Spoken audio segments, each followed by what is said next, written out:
Hey there, Dr. Brad here from the Kids Eating Broccoli podcast, drelliswork.com to 90 Chiropractic. And as the title implies, we're going to be talking about the coconut oil fiasco.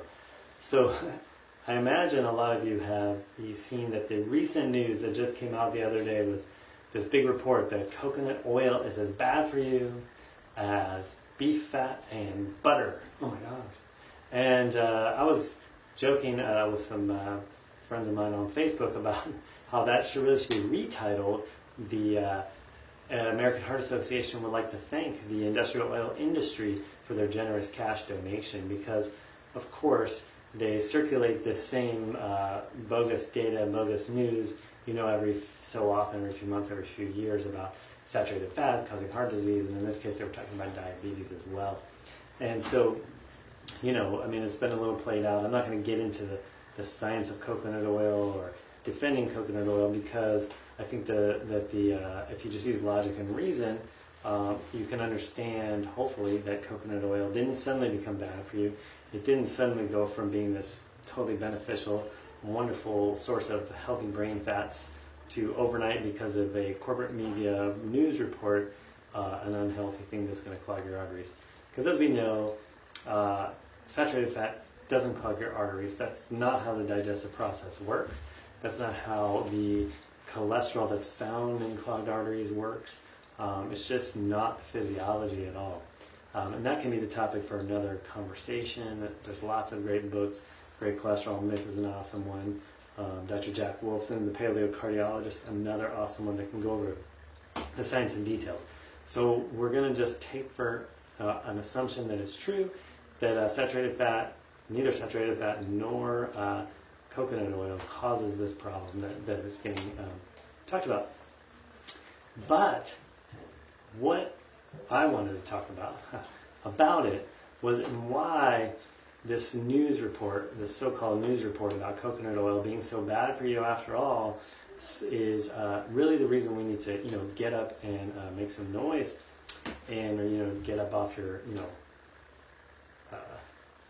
death and do something. Because here's the thing, if you think about a report like this, right? Because we see stuff like this all the time.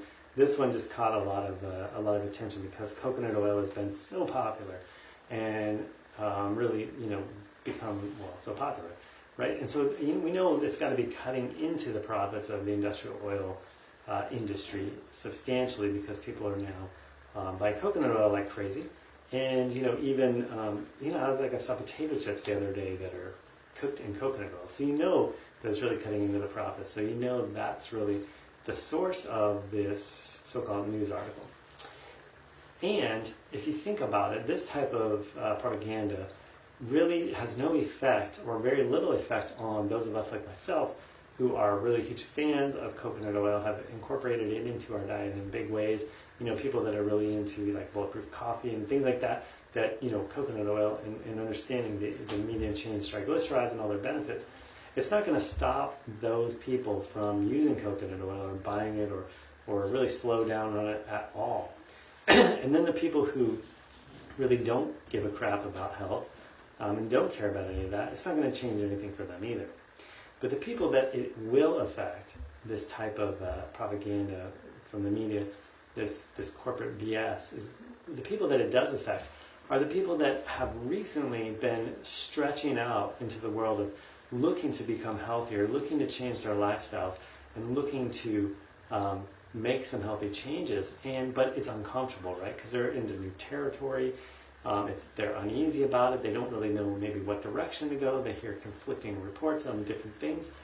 And now this big, huge, media storm about coconut oil comes down. And what it does is it confuses the issue. And when people are confused, they revert to what they're familiar with. So if you've been somebody who's eaten the standard American diet, this group of people, kind of this population I'm talking about, who this is going to affect negatively, and then you're starting to branch out, you're just starting into the healthier ways of being and learning, and then suddenly you become confused because now the American Heart Association, right, says coconut oil is bad for you after all.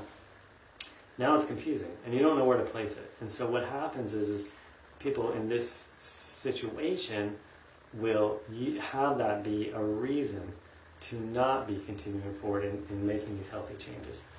And so what it really exemplifies for me, and this is just me, but is those of us who really understand this stuff, and those of us who are in the field of the vitalistic health care, you know, those of us that are chiropractors and other health practitioners, or even just individuals who study and learn about these things, that it's really on us when this type of thing happens to step forward and be a leader and not allow the confusion to rule and cause for people to back off of their healthy changes, because we're at such a tipping point in the health of our current generation, especially our kids.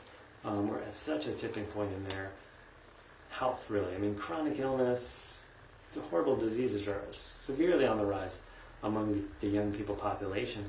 And if we don't do everything we can to help people understand what the truth is in these situations, then what ends up happening is people revert to the mean and go back to the standard American diet. And so, I'm really calling on us as the people leading this to make a difference, because, it's great if you want to just kind of stay in your lane and focus on what you're up to, but when this type of stuff comes down the pike, if you don't step forward, if you don't make a difference, and if you don't speak about it, then where people are getting this information is from the corporate news. And it's those population of people that are just branching out, just efforting to make a difference in their lives, in their kids' lives, in their families' lives, that are going to suffer the most unless we really step forward and do something about it. So I encourage and challenge you to do that, to make a difference, to research, to learn, to understand, and then to really lead. All right. So I just wanted to put that out there and give that little bit of my opinion and understanding about what's going on with these type of ridiculous news stories like coconut oil being causing heart disease and so forth. All right, you guys take care. This is Dr. Brad from the Kids Eating Broccoli podcast, drlsor.com, Tonight on Chiropractic. You take care.